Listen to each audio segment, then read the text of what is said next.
The $6,240 spa charge hit our account while she was on her girl's trip. I texted back, "My lawyer has the receipt. 3 years ago, I wrote the company policy that just destroyed her career. She even signed it. Laughed about it. Call me paranoid. Turns out I was just prepared. My name is Clayton Fitzpatrick. I'm 43 years old, and until 3 weeks ago, I thought I had a pretty solid marriage. 15 years with Camille, built on what I believed was mutual respect and shared ambition. She was managing director of private client services at Whitmore & Associates, one of the most exclusive boutique private banks in Boston. I was their wealth management compliance officer. We met at a compliance conference in New York back in 2010, bonded over terrible hotel coffee and a shared frustration with regulatory loopholes. She laughed at my jokes. I admired her drive. We got married 18 months later. For years, it worked. We were a power couple in Boston's financial district. No kids by choice. We both wanted to focus on building our careers first. Her clients trusted her with their multi-million-dollar portfolios. I made sure the bank never crossed ethical or legal lines. It was a clean division of labor. Then came Tuesday afternoon. I was sitting in my home office, reviewing compliance reports for the quarter, when my phone buzzed with a banking alert. Joint account withdrawal. $6,240. Vendor, Azure Coast Spa and Wellness Resort, Miami Beach. Description, deluxe couples, oceanfront experience. I stare at the screen. Couples. Not solo. Not girls' wellness retreat, which was what Camille told me she was doing this week. She'd left 4 days ago with her college friend Rachel. Or so she said. Business networking mixed with relaxation. I hadn't questioned it. I set my phone down slowly, opened my laptop, and pulled up her joint account. The spa charge was there, time-stamped 2 hours ago. But that wasn't all. The flight to Miami, charged to our account 3 days ago. A penthouse suite at the Meridian Hotel, 4 nights, $3,800. 2 dinners at restaurants I'd never heard of, wine that cost more per bottle than our monthly utilities. My phone buzzed again. This time, a text from Camille. Miami is gorgeous. Wish you were here.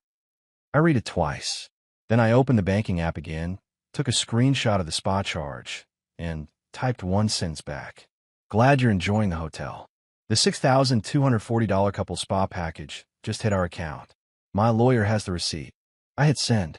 Then I stood up, walked to the filing cabinet in the corner, and pulled out a folder I hadn't touched in 3 years. On the tab, written in my precise handwriting, Clause 14, Fiduciary Conduct Policy. 3 years ago, Whitmore & Associates had asked me to overhaul their ethics manual. Camille had been on the internal review committee. She joked about one section. I added a clause about romantic relationships between employees during business travel funded by the firm. If expenses were shared or improperly billed, it triggered automatic termination proceedings. You're paranoid, she'd said, laughing over wine at our kitchen counter. Nobody's that stupid. I'd smiled. Maybe. But if they are, the bank's protected. She'd signed off on it. Her initials were still in the document's edit history. Now I sat back down, opened my contacts, and scrolled to a name I hadn't called in years. Theodore Grant. We'd worked together at the Federal Reserve back in the day, running audits on institutions that thought they were untouchable. Now he was chief compliance officer at Whitmore & Associates.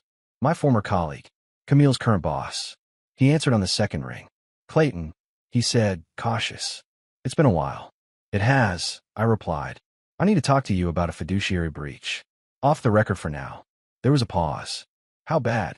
Bad enough that you'll want to see the documentation before you decide how to handle it. Another pause. Then, quieter. Does this involve someone at the firm? Yes. Camille. I didn't answer immediately. The silence did it for me. Theodore exhaled slowly. Send me everything. Encrypted. I'll look at it tonight. Understood. I hung up, pulled together the receipts, the screenshots, the credit card statements showing charges that didn't match her stated itinerary. Then I added one more document, the ethics policy. Clause 14. The one she'd laughed about. The one that was about to end her career. My phone buzzed. Camille again. What are you talking about? What lawyer? I didn't reply. I just forwarded the screenshot of the couple's spa charge and turned my phone face down on the desk. Outside, the late afternoon sun slanted through the window. Somewhere in Miami, my wife was realizing she'd just made the biggest mistake of her life. and I was just getting started. Theodore called me back at 9 that night. I was still on my desk, going through files I kept organized in folders most people would find obsessive. Bank statements from the past 2 years. Credit card transactions. Travel itineraries. I'm the kind of person who saves everything, not because I expect betrayal, but because I understand that documentation is power. I reviewed what you sent, Theodore said without preamble.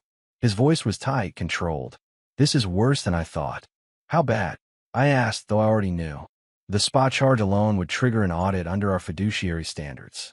But the hotel suite, the dinners, the fact that she's billing personal expenses to corporate entertainment, that's grounds for immediate suspension. He paused. Who's the other party? Colton Rivers, I said. Investment analyst in her department. 27 years old. Been with the firm for 3 years. Theodore went quiet. I could hear him breathing, processing. She's his direct supervisor. Correct. Jesus Christ. Another pause. Clayton, you know what this means. If I escalate this to Harrison, if the CEO gets involved, this doesn't just end her career. It ends her professionally.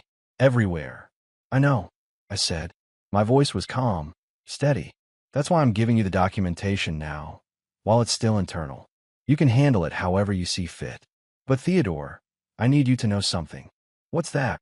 3 years ago, when we were drafting the updated ethics policy, Camille was on the review committee. She signed off on Clause 14.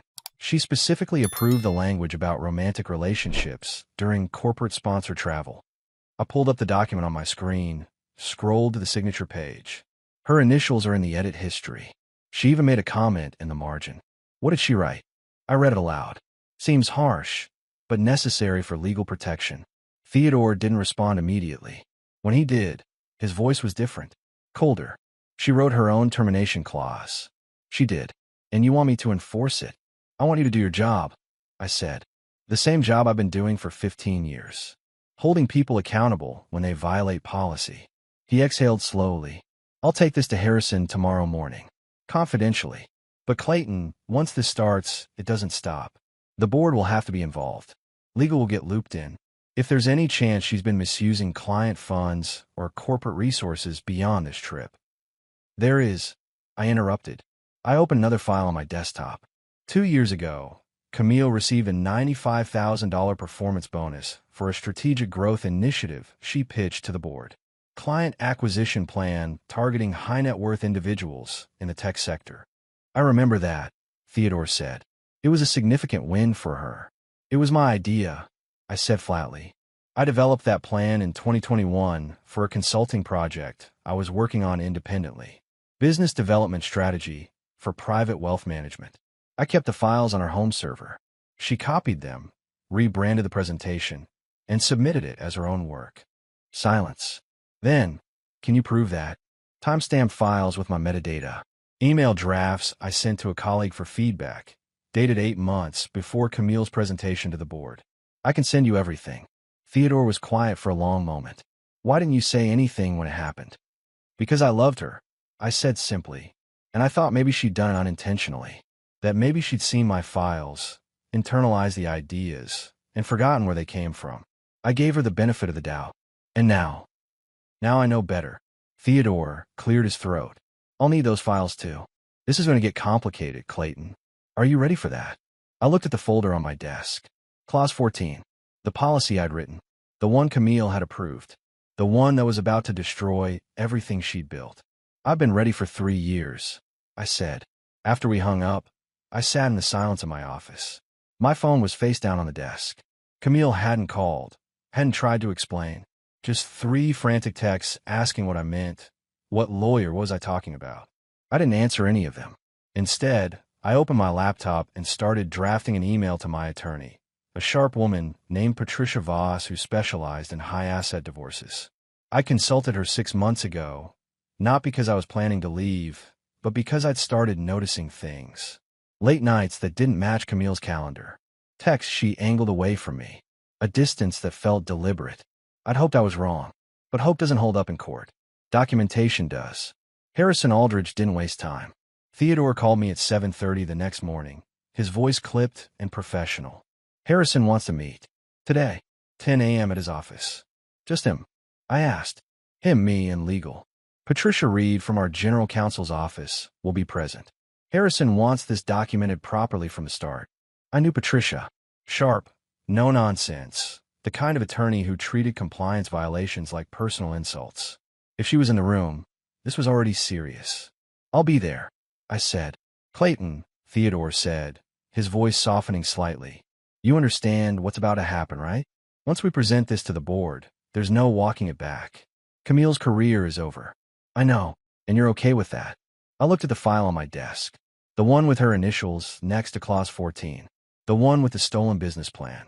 The one with evidence of her trying to get pregnant without my knowledge. Messages I'd found on her laptop 3 months ago when she'd left it open. Messages to her friend Lauren. Stop taking the pill. If I get pregnant, Clayton won't leave. I need his stability while I build my career. Yes, I said. I'm okay with that. The meeting was everything I expected. Harrison's office was on the top floor, floor-to-ceiling windows, overlooking Boston Harbor. He sat behind a massive oak desk. Patricia to his left with a legal pad already half filled with notes. Theodore sat across from them. I took the remaining chair. Harrison looked at me with the expression of a man trying to calculate damage. Clayton, Theodore briefed me on the situation. I've reviewed the documentation you provided. Before we proceed, I need to ask, is there any possibility this is a misunderstanding? No, I said. The charges are clear. The timeline is clear. Camille is in Miami with Colton Rivers, billing personal expenses to corporate accounts while claiming it's business travel. Patricia spoke up, her pen poised. Mr. Fitzpatrick, you mentioned additional concerns beyond the Miami trip. Can you elaborate? I pulled out a flash drive from my jacket pocket, slid it across the desk to her. 2 years ago, Camille received a performance bonus for a client acquisition strategy she presented to the board. That strategy was developed by me, independently, 8 months prior. The files on that drive are time-stamped and include email correspondence proving I created the work. She copied it from our shared home server and passed it off as her own. Patricia inserted the drive in her laptop, pulled up the files, and started scrolling. Her expression didn't change, but I saw her jaw tighten. Harrison leaned forward. You're alleging intellectual property theft. I'm stating a fact, I said. She took my work, presented it as hers, and collected $95,000 for it. I have the original drafts, the metadata, and third-party correspondence that predates her presentation by months. Theodore spoke quietly. Clayton also informed me that he's found evidence Camille attempted to conceive without his consent as a means of preventing him from leaving the marriage. Harrison's expression hardened. Patricia stopped typing and looked up at me. Can you substantiate that? She asked. I pulled out printed screenshots, messages between Camille and her friend from 3 months ago. Harrison read them, his face unreadable. Then he set them down carefully. This is beyond a compliance issue, he said finally. This is a pattern of deception, fraud, and manipulation. He looked at Theodore. We need the board involved. Immediately. Theodore nodded. I'll schedule an emergency session for tomorrow. Harrison turned to me. Clayton, I need to be direct with you. If we pursue this, if we terminate Camille for cause and potentially seek restitution for the stolen intellectual property, this will become public. Are you prepared for that? I am, I said. And Harrison, there's one more thing you should know. He waited. Camille's father, Howard, is an investor in the firm. He has a significant stake in Whitmore and Associates. Harrison's eyes narrowed. How significant? $8 million. He invested during the capital raise 4 years ago. The room went silent. Patricia closed her laptop slowly. Theodore looked at me like I just detonated a bomb. Harrison leaned back in his chair. Her father is going to lose a substantial amount of money when this becomes public knowledge and client confidence drops. Yes, I said. He is. Camille called me 16 times that day. I didn't answer. By evening, she'd switched tactics. Voicemails. Long, rambling explanations that started with denial and ended with anger. Clayton, I don't know what you think you saw, but you're wrong. Colton and I are working on a client pitch. That's all. The spa was a team-building exercise. Then, an hour later, you're being paranoid. This is exactly why we have problems. You don't trust me. And finally, late that night, if you ruin my career over this, I will never forgive you. Do you hear me? Never. I listened to each message once, saved them, and forwarded them to Patricia Reed. The next morning, Theodore called. The board met. Emergency session. It was unanimous. And Camille is suspended, effective immediately. Pending a full investigation, but Clayton, between you and me, this is a formality. She's done. Harrison is drafting the termination paperwork now. What about Colton? I asked. Same. He's being terminated for violating subordinate relationship policies. He doesn't have the protection of tenure that Camille had, so his exit will be faster. I sat down slowly. When does she find out? HR is calling her in 2 hours. They'll inform her of the suspension and request she return to Boston immediately for a formal hearing. Good. Theodore paused. Her father called Harrison this morning. I expected he would. He's threatening legal action. Says you're fabricating evidence to destroy his daughter's reputation. Let him threaten, I said. Everything I provided is documented, time-stamped, and verifiable. If he wants to escalate, he'll lose worse than she will. Theodore was quiet for a moment. You've thought this through, haven't you? Every angle. I've had 3 years to think it through, I said. Ever since I wrote Clause 14 and watched her laugh about it. That afternoon, I received a call from a number I didn't recognize. I answered. Mr. Fitzpatrick, this is Howard Caldwell, Camille's father. His voice was controlled, but I could hear the fury underneath. I don't know what you think you're accomplishing, but you're making a serious mistake. I'm enforcing the policies your daughter helped create, I said calmly. Nothing more. You're destroying her career out of spite. She made a mistake, Clayton. People make mistakes. She didn't make a mistake, I said. She made a series of calculated decisions.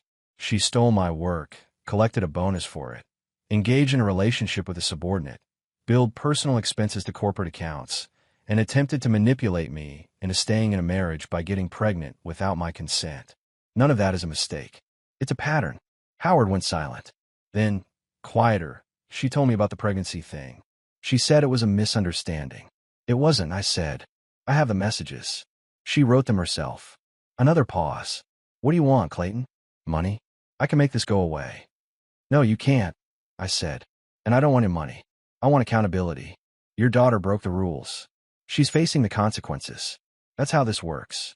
You self-righteous son of... I hung up. 20 minutes later, my attorney Patricia Voss called. I just received a very angry message from Howard Caldwell's lawyer. They're threatening to sue for defamation. Let them, I said. Discovery will be fascinating. Patricia laughed, a short, sharp sound. You're colder than I thought, Clayton. No, I said. I'm just done pretending I'm not.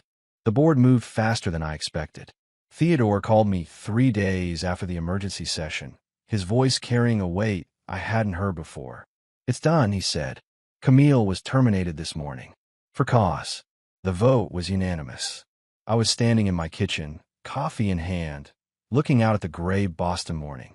What were the grounds? Misuse of corporate funds, violation of Clause 14 regarding romantic relationships with subordinates during company-sponsored travel, and intellectual property theft. The legal team is also pursuing restitution for the $95,000 bonus she received for your stolen work. And Colton, terminated yesterday. He didn't even fight it. Signed a settlement agreement that includes a non-disclosure clause and forfeiture of his remaining stock options. I set my coffee down. What about her professional certifications? Theodore paused. Patricia Reed has already filed a complaint with the Certified Financial Planner Board of Standards. Camille holds a CFP designation. Given the nature of the violations, specifically the fiduciary breach and fraudulent misrepresentation, there's a strong likelihood her certification will be revoked. That would end her career entirely. Without a CFP designation, no reputable wealth management firm would hire her. She'd be blacklisted. How did she take it? I asked. She didn't show up to the termination meeting. HR had to deliver the paperwork via courier to the house. She refused to sign for it. She's still in Miami? No, she flew back 2 days ago. She's been calling Harrison's office repeatedly, demanding to speak with him. He's refused every call. I picked up my coffee again, took a slow sip. Has she tried to contact me? I don't know. Has she? 37 calls in the last 72 hours, I said. I haven't answered any of them. Theodore went quiet for a moment. Then he said, Clayton, there's something else you should know. Howard Caldwell, Camille's father. He's pulling his investment from the firm. All 8 million. Every cent. He's invoking the redemption clause in his partnership agreement. It's going to hurt our liquidity position, but Harrison said it's worth it to cut ties completely. Good, I said. He's also hired a legal team. They sent a letter to Patricia yesterday, threatening to sue you personally for tortious interference and defamation. I almost laughed. Let them. Discovery will be entertaining. You're not concerned? No, I said. Everything I provided is documented and provable. If Howard wants to spend $250,000 on legal fees to lose publicly, that's his choice. Theodore sighed. You're a harder man than I thought, Clayton. I'm a careful man, I corrected. There's a difference.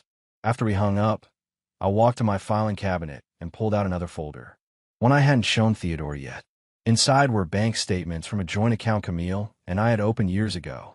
I've been monitoring it carefully for the past 6 months, ever since I noticed irregular transfers.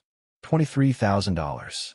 That's how much she'd quietly moved from our joint savings into a personal account I wasn't supposed to know about. Small transfers, 1,000 here, 1,500 there, spread out over months to avoid triggering alerts. She'd been preparing to leave me, building a nest egg, planning her exit while still sleeping in her bed. I photographed every statement, uploaded them to an encrypted folder, and sent the link to Patricia Voss, my divorce attorney. Her response came back in under 5 minutes. This is gold. Filing amended petition to include financial dissipation. She won't see a dime. I closed my laptop and looked around the apartment I'd been renting for the past week. Small, clean, quiet. No photographs on the walls. No memories. Just space. My phone buzzed. A text from an unknown number. We need to talk. Please. I know I messed up, but we can fix this. I love you. Camille. Using someone else's phone because I'd blocked her number. I deleted the message without responding. I was at Dr. Emily Cole's office when the call came. I'd been seeing her for 6 months, ever since I'd started noticing the distance between Camille and me widening into something irreparable. Emily was a psychologist specializing in relationship trauma and strategic life transitions. She didn't do couples therapy. She helped individuals prepare for the aftermath of betrayal. You're doing well, Emily said during our session. Better than most people in your situation. I don't feel like I'm doing well, I admitted. I feel like I'm executing a plan I never wanted to make. That's because you are, she said gently.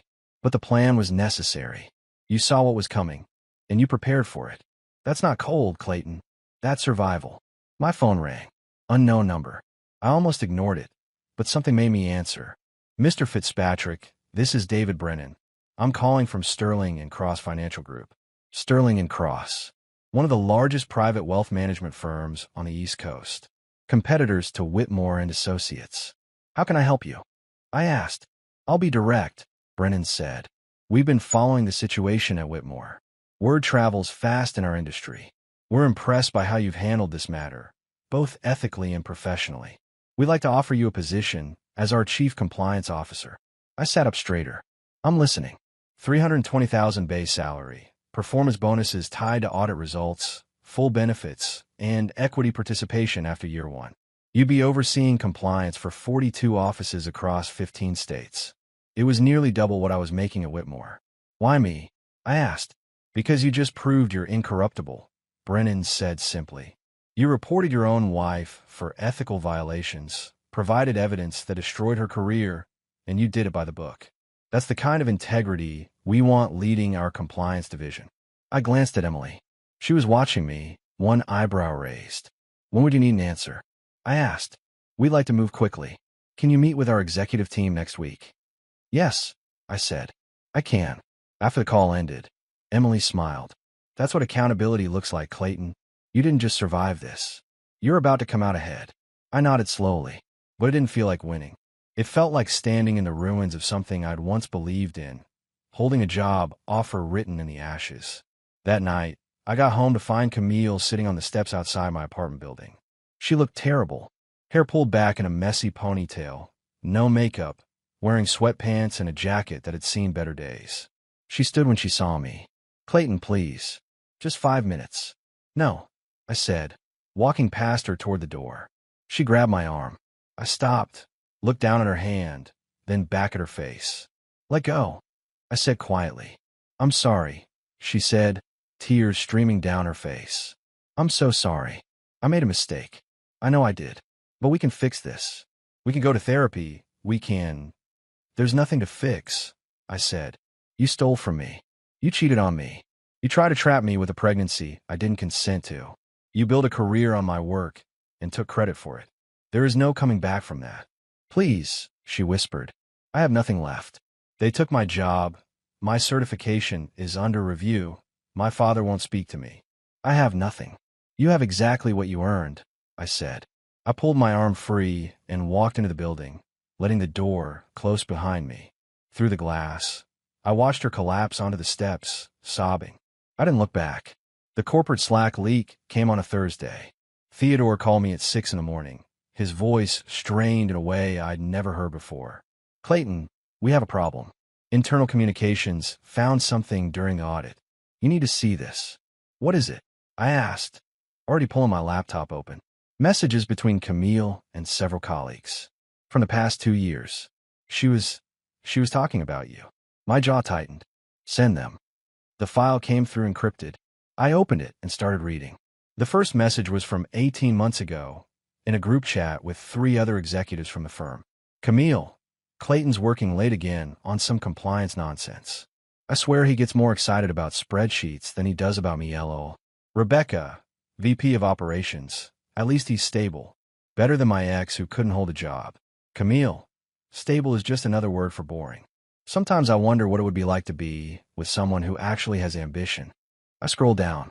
There were dozens more. My hand stayed steady on the keyboard, but something cold was settling in my chest. Camille, 6 months ago, had dinner with clients tonight. Clayton asked how it went. I told him it was productive. Didn't mention that Colton was there or that we stayed out until midnight. What he doesn't know won't hurt him. Lauren, marketing director, girl, be careful. You're playing with fire. Camille, please. Clayton's too comfortable to ask questions. He trusts me completely. It's actually kind of sad. Another one, from 4 months ago. Camille, you know what's funny? Clayton thinks I'm this brilliant strategist. Half the plans I've presented came from his old consulting files.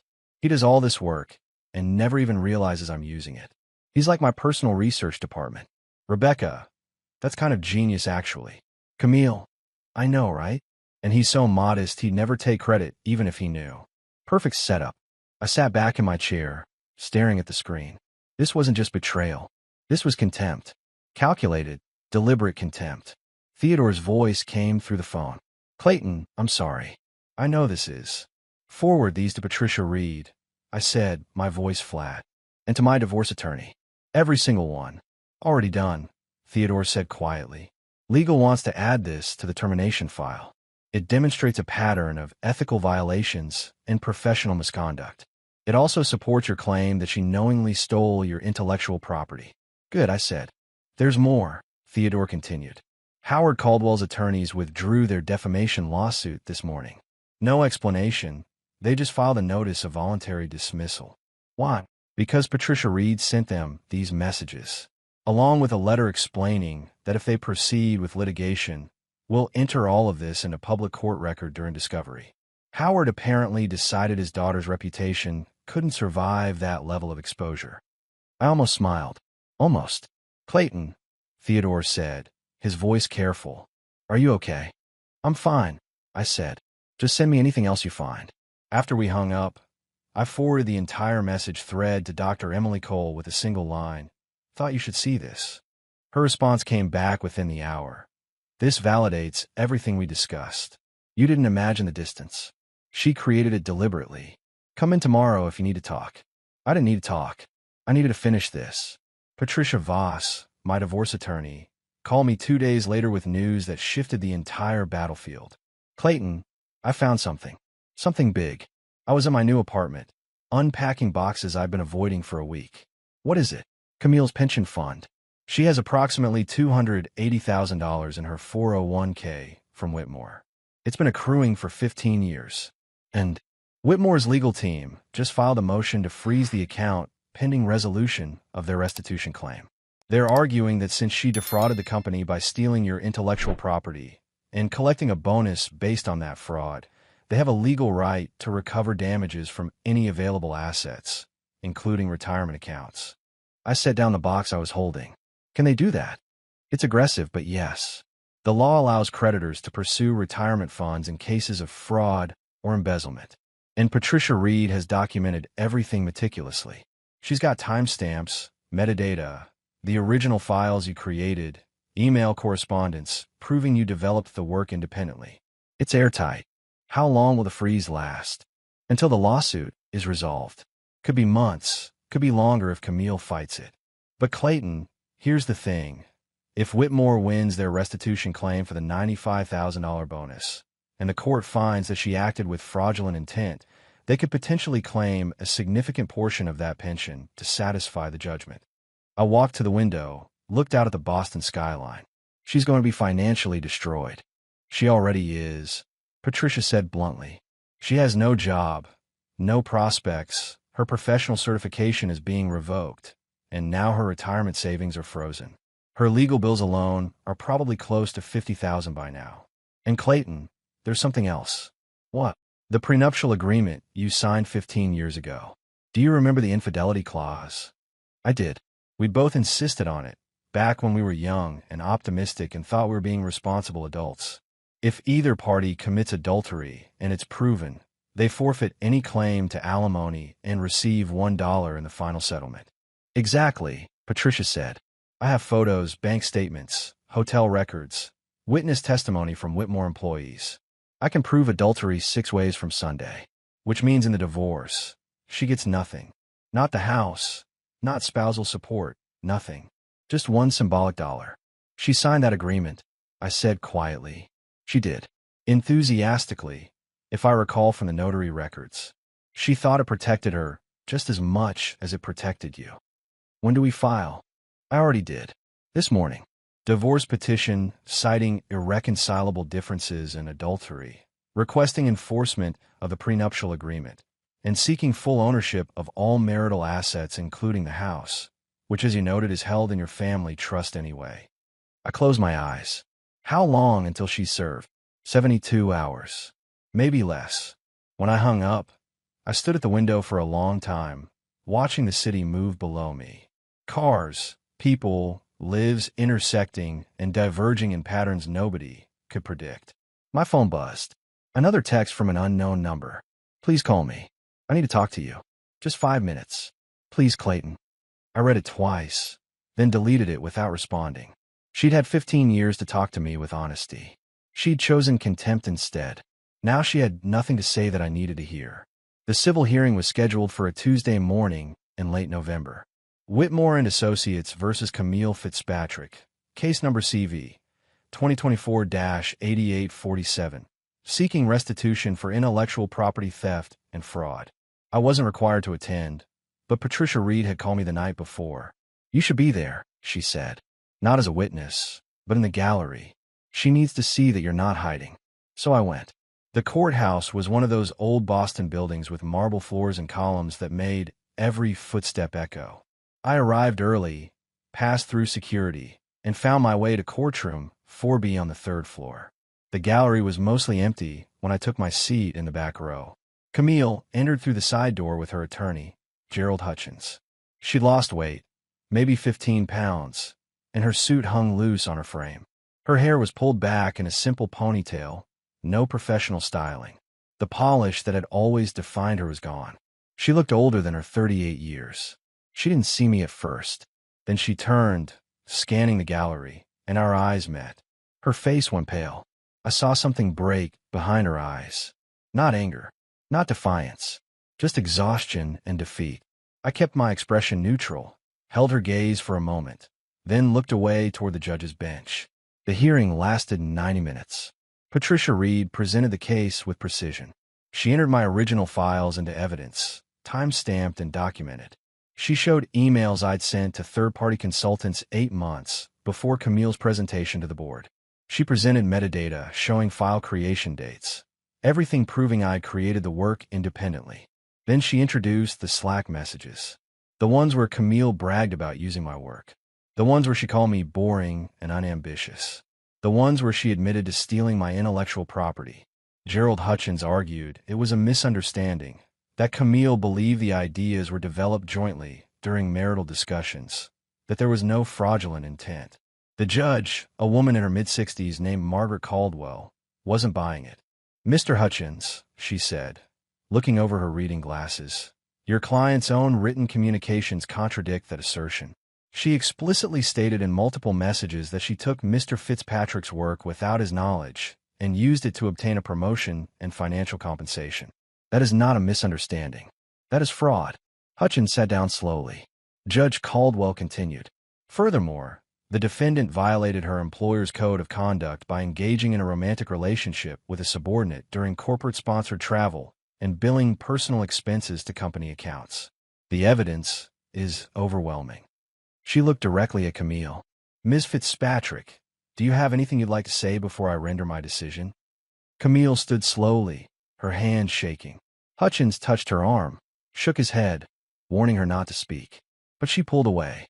"Your Honor," she said, her voice barely above a whisper, "I made terrible mistakes.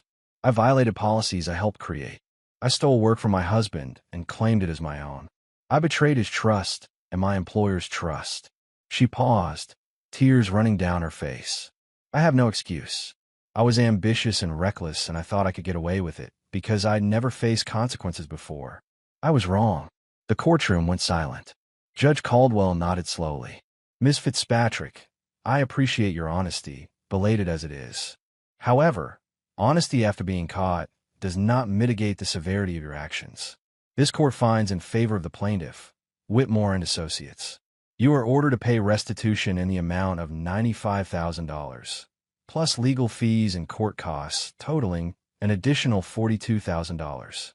Furthermore, your 401k retirement account, currently valued at approximately $280,000, will remain frozen until this judgment is satisfied in full." She brought her gavel down once. "We're adjourned." Camille collapsed in her chair. Hutchins placed a hand on her shoulder, speaking quietly. I stood and walked out before she could turn around. Outside on the courthouse steps, Patricia Reed caught up with me. "That was a complete victory," she said. "Everything we asked for." "I know," I said. She studied my face. "You don't look happy." "I'm not happy," I said. "I'm just done." She nodded. "The divorce will be finalized in about 8 weeks. With the prenup and the adultery evidence, it's straightforward. She'll get her $1, and you'll retain all assets." "Good," I said. "Clayton, what are you going to do now?" I looked out at the city. "I'm taking the job at Sterling and Cross. I start in 3 weeks. And I'm selling the house. Too many memories. I'm buying something new. Something that's just mine." Patricia smiled slightly. "Fresh start. Something like that," I said. For months later, I stood in my new townhouse in Cambridge, boxes mostly unpacked, furniture arranged deliberately different from anything in the home I'd shared with Camille. The leather couch faced a new direction. The desk sat by a window with morning light. Even the art was new, pieces I'd chosen from local galleries. The job at Sterling and Cross was everything they promised. Challenging, respected, well compensated. I'd restructured their entire compliance division in 3 months, and the board had approved my recommendations for expansion. They'd hinted at a promotion to senior vice president by year's end. Dr. Emily Cole had helped me process the aftermath, the strange emptiness that comes after winning a battle you never wanted. "You did the right thing," she told me in our last session. "Not just legally, but morally. You held someone accountable who thought they were above accountability. That matters." 2 weeks ago, I got a letter from Theodore Grant. Handwritten, not an email. "Clayton, I wanted you to know that your work here changed how we think about compliance and integrity. You set a standard that most people talk about, but few actually live by. The firm is better because you were part of it, and I'm better for having known you. If you ever need anything, you know where to find me. Theodore." I'd kept that letter in my desk drawer. Camille had disappeared from public view entirely. I'd heard through industry channels she'd moved to Tampa, taken a job doing administrative work for a small accounting firm. Nothing in wealth management. Nothing requiring the CFP certification that had been permanently revoked. The life she'd built was gone. I didn't feel satisfaction about that. I felt a quiet certainty that justice had been served. My phone buzzed. A text from Patricia Voss. "Divorce finalized." Official decree signed by the judge this morning. You're free. I read it twice, then set the phone down. Free. I didn't feel free exactly. I felt like someone who'd survived something and was still figuring out what survival meant. I walked to the window, looked out at the Cambridge street below. A couple was walking past, young, holding hands, laughing, their whole lives ahead of them. I hoped they'd be smarter than we were. I hoped they'd build their relationship on honesty instead of ambition, on respect instead of convenience. But that wasn't my story anymore. My story was standing in a townhouse I'd bought with my own money, in a job I'd earned through integrity, with a future that belonged entirely to me. Camille had taught me something valuable, though she'd never intended to. She taught me that some people will take everything you offer and still want more. That trust without verification is just naivety dressed up as love. That sometimes the hardest thing you'll ever do is stand up and say enough to someone you once promised forever to. I'd said enough, and I'd meant it. The evening light slanted through the window, warm and golden. Somewhere in the city, life continued, messy and complicated. People making choices they'd have to live with, building futures on truth or lies. I'd made my choices. I'd built my foundation on truth, even when it cost me 15 years. And that foundation was solid. For the first time in years, I could breathe without something crushing my chest. The future stretched out ahead, uncertain but mine. And that was worth everything.